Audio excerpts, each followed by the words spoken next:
Bien, profesor, pues agradecerle por esta entrevista. ¿Cómo está? Muchas gracias. Bueno, bien, acá ultimando detalles. Bien, pues vamos a hablar de puro fútbol, con Bien. lo que ha sido su proceso y sobre todo lo que viene, ¿no? Que es lo más importante. Vamos a partir de algo muy general. A lo largo de este ciclo, la estructura que más hemos visto es el 4-3-3, ¿no? Sí. Eso. A veces ha jugado con tres centrales. Así de una manera muy general, ¿cuál es el objetivo del 4-3-3 y a veces cuando ha llegado a cambiar con tres centrales? Bueno, a ver, acá el 4-3-3 es el dibujo inicial con que nosotros tratamos de implementar una idea. Y es un dibujo que tiene solamente la modificación de ver cómo está compuesto el triángulo de mediocampo del equipo rival. Si el rival juega con dos contenciones y una media punta, nosotros jugamos con dos interiores y un mediocentro, y si el rival juega con un solo mediocentro y dos interiores, nosotros jugamos con doble pivot y una media punta, es decir, adelantamos a uno de nuestros volantes, el que más características o conceptos ofensivos tenga, pero siempre con la finalidad de poder ordenar la presión en salida sobre el equipo rival. Y después la línea de 5 sí la hemos implementado y lo que entendíamos es, y sigo considerándolo, que nosotros tenemos los mejores momentos futbolísticos vinculados con el 4-3-3, y eso me permitía intentar ver algún tipo de variantes, y la empezamos a entrenar acá en algunos entrenamientos en el verano pasado, y es una estructura que también me gusta, que es la de tener tres centrales, pero siempre con la idea de proponer un juego ofensivo. Es decir, una cosa es el dibujo táctico y otra cosa es el estilo del equipo, y el estilo nosotros no lo vamos a modificar. Ok, mencionaba sobre lo de los mediocampistas, entonces, ¿a qué se debe la elección de sus interiores? Porque a veces noto que juega con uno más organizador desde la base de la jugada y otro a veces que es más de recorrido, más llegador. Claro.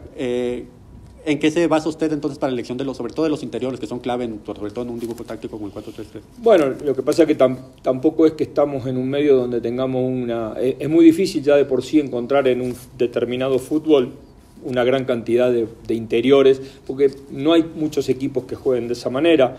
Sobre todo en el lado de Latinoamérica se juega con el doble pivot y una media punta, entonces sí los interiores es mucho más difícil encontrarlos. Nosotros acá obviamente hay una cuestión de decir, bueno, cómo están rindiendo los futbolistas, y a partir de ahí viene la elección.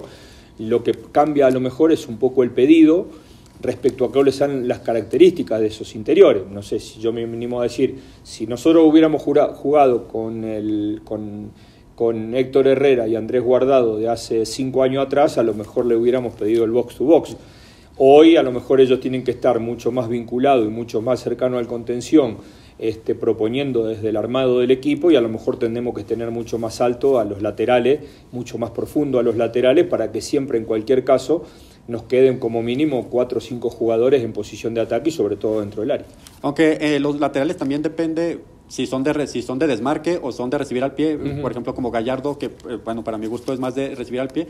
Imagino, depende, en eso también basa su elección, por ejemplo, de los centrales, de qué tan buen cambio de frente tengan. Sí, yo lo que quiero decir es que, porque sobre esto se ha hecho toda una cultura respecto a las cualidades para el juego que tiene que tener un lateral o un central.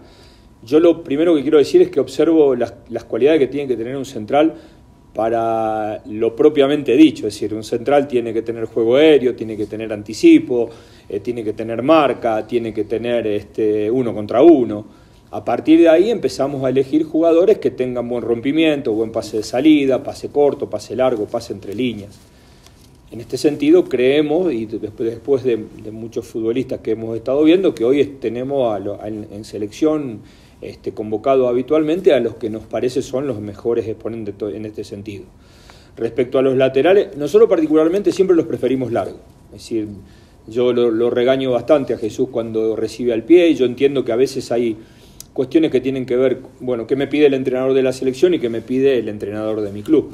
Pero la realidad es que nosotros básicamente, tanto a él como a Jorge, como lo puede ser Arteaga o Kevin, que fueron los últimos convocados, siempre preferimos que los laterales sean largos, sean profundos, y que varíen el por fuera o el por dentro.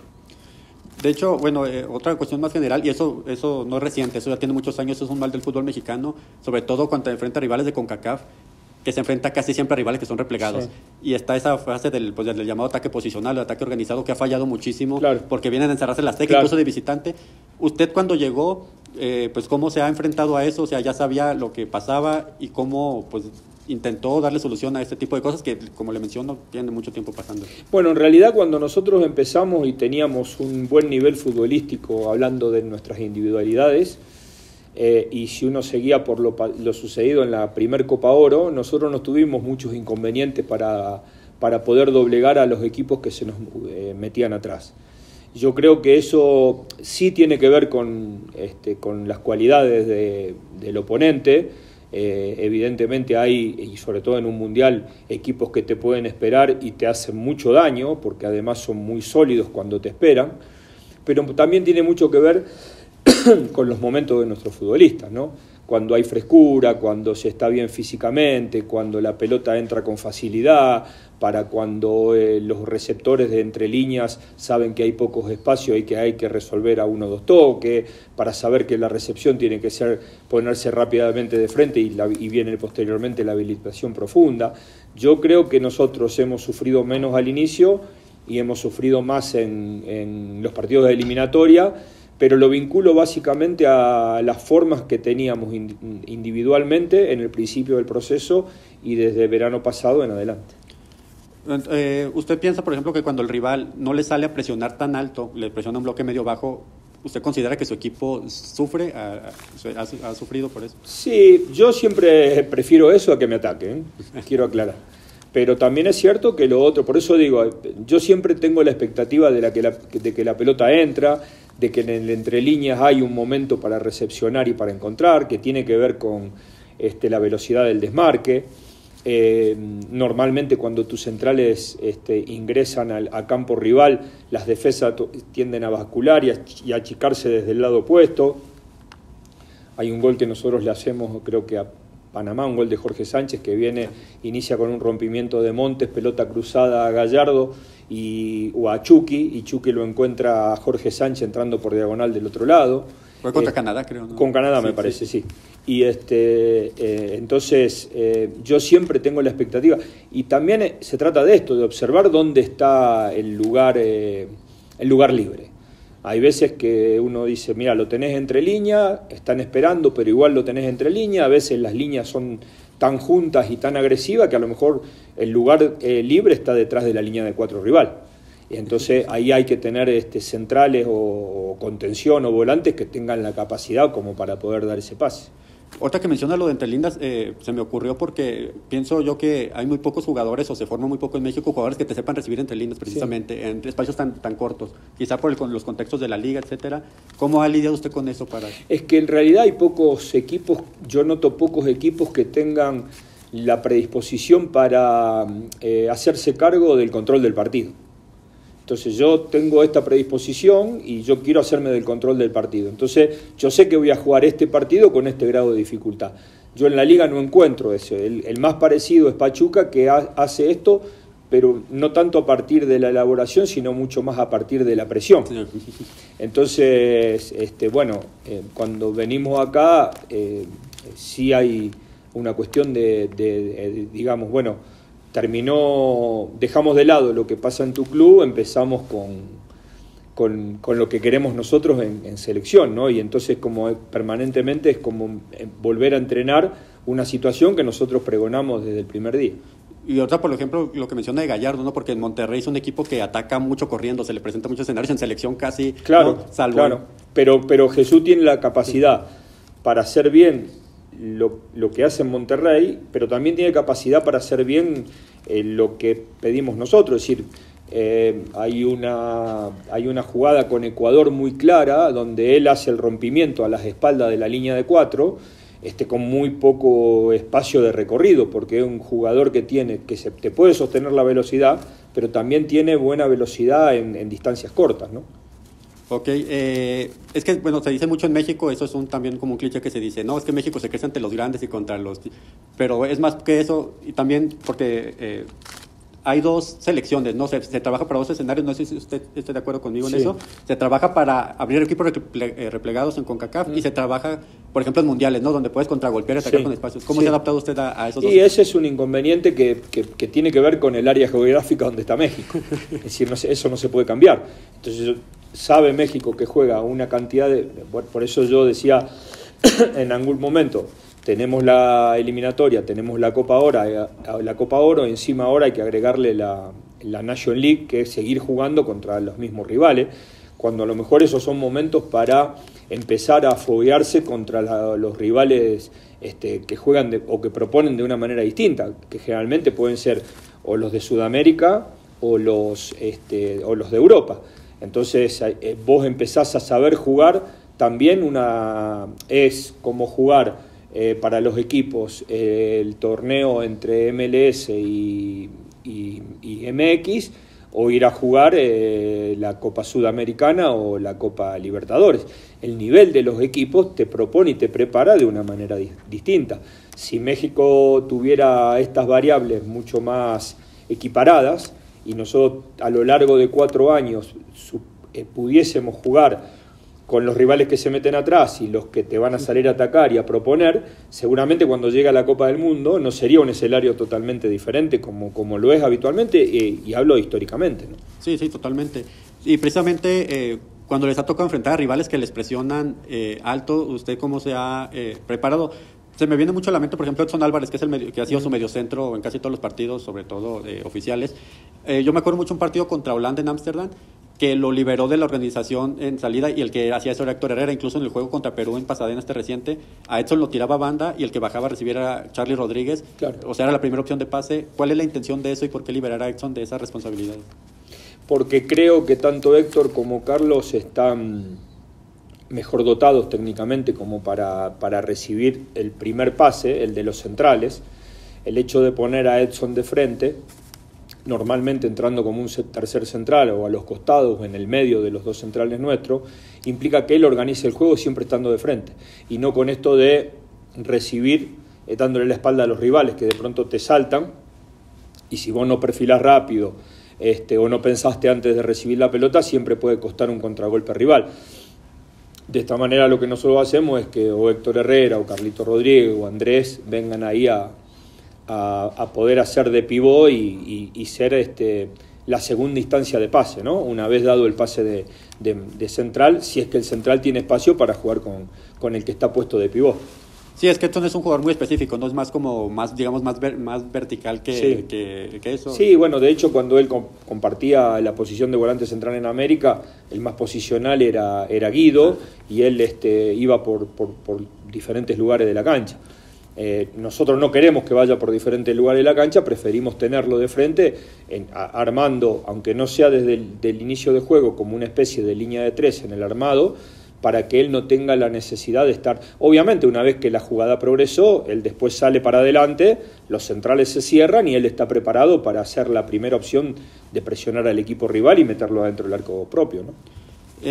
Bueno, obviamente para una salida son claves los centrales, ¿no? ¿Qué tanta predilección tiene usted en abrirlos o en permitirles que conduzcan, que rompan conduciendo? Total, eso es lo que pregonamos, ¿no? Primero, que no apurarse, que no es hay que salir del mismo lado donde el arquero inicia, porque normalmente eso termina encerrado.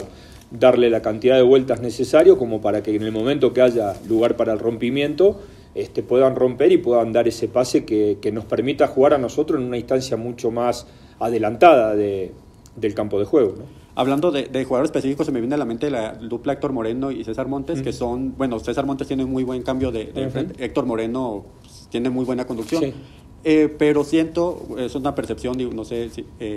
que cuando están a campo abierto, que es cuando suelen a veces sufrir, ¿cómo prepararse para eso? Sobre todo ya entrando un poco a temas mundialistas, que contra Polonia y Arabia Saudita puede que se defiendan en espacios largos, y se me viene a la mente un juego contra Costa Rica en el Azteca, donde sufrieron mucho. Sí. Bueno, primero esos son los riesgos que tiene un equipo que intenta proponer y poner a los centrales en campo rival, ¿no?